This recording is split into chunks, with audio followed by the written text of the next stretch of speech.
ఆ లక్ష్మీ నరసింహస్వామిని మెట్ల మార్గం నుంచి నడుచుకుంటూ వచ్చి దర్శనం చేసుకోవడం జరిగింది కుటుంబ సమేతంగా. ఈరోజు రావడం నా అదృష్టంగా, మెట్ల మార్గం నుంచి వచ్చి దర్శించుకోవడం నా అదృష్టంగా భావిస్తున్నాను.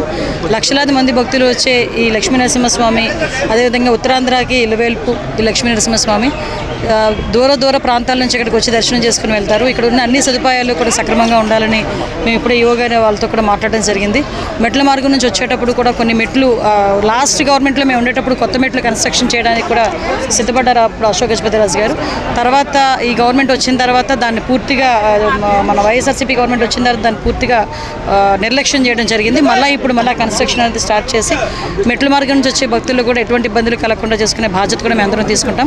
ఆ లక్ష్మీ నరసింహస్వామి ఆశీస్సులు మా అందరి మీద, అతి ముఖ్యంగా చంద్రబాబు నాయుడు గారి మీద, పవన్ కళ్యాణ్ గారి మీద, లోకేష్ గారి మీద, అందరి మీద ఉండాలని మనస్ఫూర్తిగా కోరుకుంటూ అందరూ కూడా ఆయురారోగ్యాలతో ఉండాలని మనస్ఫూర్తిగా కోరుకుంటున్నాం.